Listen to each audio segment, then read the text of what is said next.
This is the pre-recorded version of Storytime with Grandad. I'm Grandad.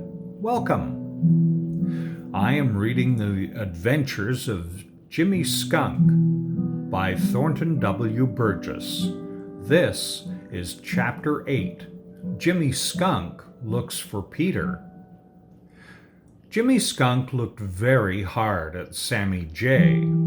Sammy Jay looked very hard at Jimmy Skunk.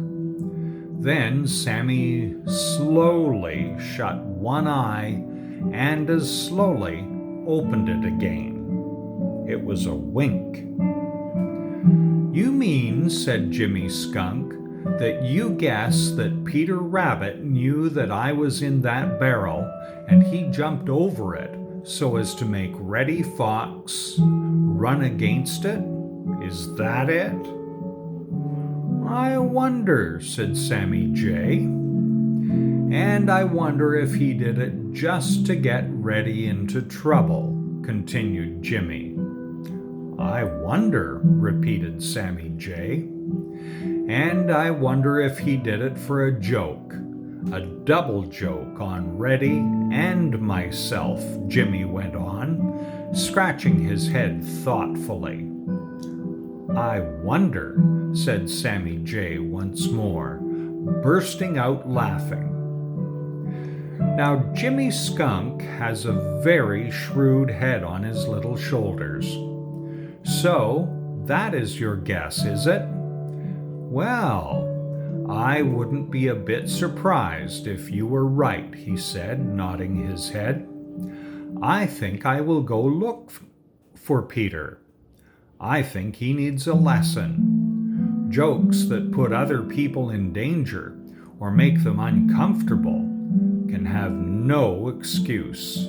My neck might have been broken in that wild ride down the hill, and I certainly was made most uncomfortable.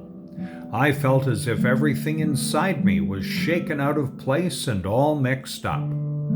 Even now my stomach feels a bit odd, as if it might not be just where it ought to be. By the way, what became of Peter after he jumped over the barrel?" Sammy shook his head. "I don't know," he confessed.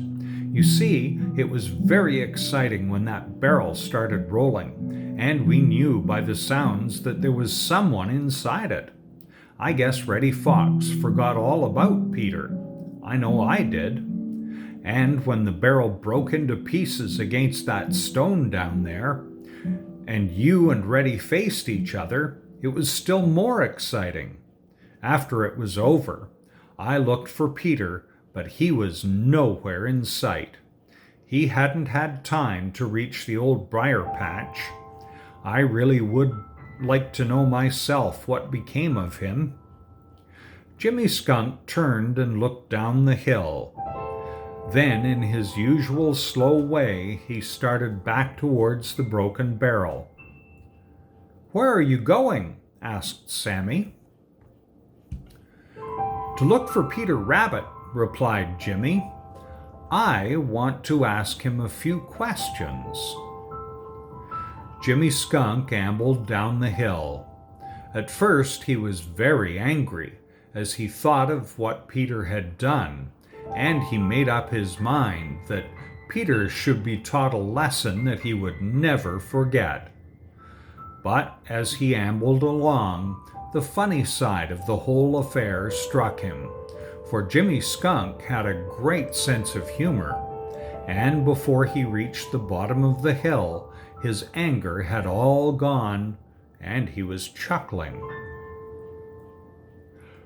"I'm sorry if I did Reddy Fox an injustice," thought he, "but he makes so much trouble for other people that I guess no one else will be sorry. He isn't likely to bother anyone for some time.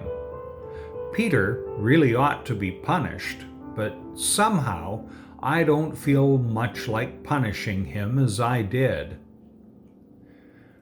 I'll just give him a little scare and let the scamp off with that. Now, I wonder where he can be. I have an idea that he isn't very far away. Let me see. Seems to me I remember an old house of Johnny Chuck's not far from here. I'll go have a look in that.